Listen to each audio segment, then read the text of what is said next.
सतीश भाई साहब, ये बताएं, हरियाणा में आपकी बार किसकी सरकार आपको आते हुए नजर आ रही है? कांग्रेस की। क्या कारण है उसका?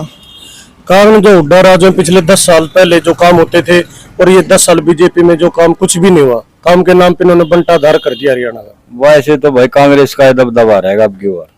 कितनी सीटें वो ले सकते हैं? भाई वैसे तो बहुमत आना चाहिए पूरा जनादेश है हरियाणा के अंदर। अब की बार कांग्रेस सरकार पक्का आएगी और 65-70 सीट लाएगी। लेकिन किसकी अब की बार सरकार बनती हुई नजर आ रही? पिछली बार की तरह गठबंधन की बनेगी या पूर्ण बहुमत से किसी की सरकार आती हुई नजर आ रही? पूर्ण बहुमत से आएगी और कांग्रेस की आएगी। बीजेपी का अब की बार कोई सिस्टम नहीं है। इन्होंने हमेशा ही झूठ बोल के लोगों को बहकाया और इन्होंने कुछ काम नहीं किया आज तक। नमस्कार, मैं विशाल चिकारा। चुनावी दौर जल्दी ही हरियाणा में एक बार फिर से शुरू हो जाएगा। अब ये मई में इलेक्शन खत्म हुआ था जो कि लोकसभा का था, और बजट सत्र भी अभी आ गया है, मॉनसून सत्र भी जारी है, और उसी बीच चुनाव का बिगुल सितंबर तक बजने जा रहा है। अभी हरियाणा में बीजेपी की सरकार है, लेकिन क्या कुछ लोगों की राय है? अब क्या हरियाणा के लोग जानना चाहते हैं, क्या कर सकते हैं अगली बार, किसकी सरकार बना सकते हैं, इस बारे में हम आज बातचीत करेंगे। पहले तो जी नमस्कार। नमस्कार जी। आपका नाम? सतीश साहूवान। सतीश भाई साहब, ये बताएं, हरियाणा में आपकी बार किसकी सरकार आपको आते हुए नजर आ रही है? कांग्रेस की। क्या कारण है उसका?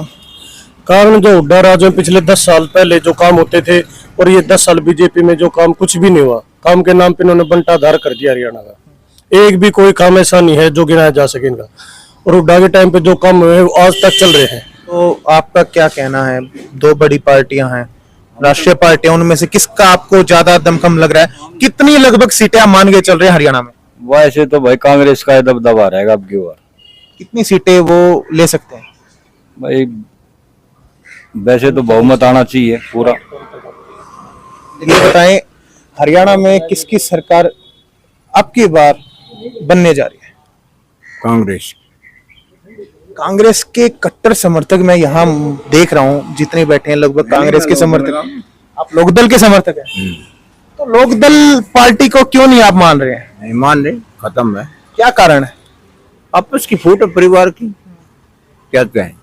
लेकिन अजय चौटाला का कुछ समय पहले बयान आया था कि अगर हम साथ भी आ सकते हैं। भाई ये तो कहने की बात है, आए तो नहीं ना।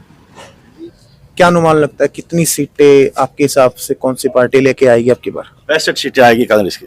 65 सीटें आएंगी, पूरा अनुमान लगा रखा आपने 65 का, सरकार को पूर्ण बहुमत के साथ। अब हमने सभी आदमी, हमारे कहने से कुछ नहीं बनेगा। पूरा जनादेश है हरियाणा के अंदर। अब की बार कांग्रेस सरकार पक्का आएगी और 65-70 सीट लाएगी। नमस्कार भाई। नमस्कार। कैसे हो भाई साहब? बढ़िया भाई। क्या लग रहा है हरियाणा में आप युवाओं क्या कुछ करते हो? पहले तो ये बताएं हमें। Family business. फैमिली बिजनेस संभालते हैं, बिजनेस में फायदा चल रहा है अभी कुछ?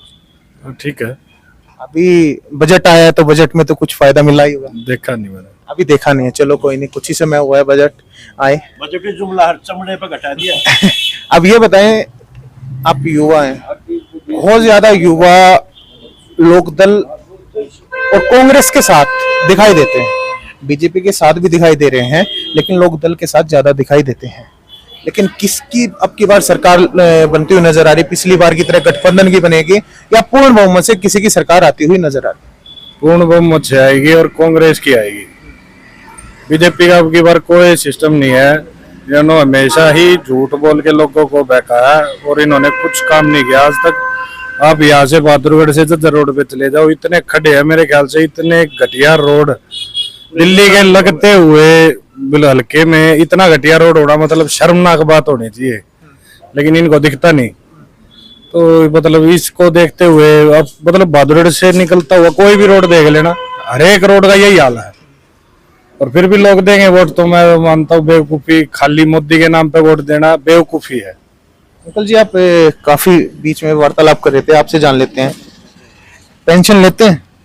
ना जी, पेंशन कुछ नहीं। कुछ नहीं, सरकारी कर्मचारी रहे हैं आप? ना।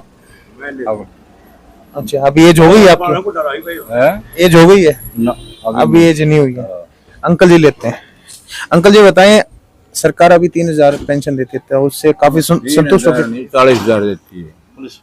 अच्छा, पुलिस डिपार्टमेंट से आप? अच्छा, सरकारी कर्मचारी रह चुके हैं, तो सरकारी कर्मचारी रह चुके हैं, तो ये बताएं कौन सी सरकार सरकारी कर्मचारियों के लिए ज्यादा फायदेमंद है?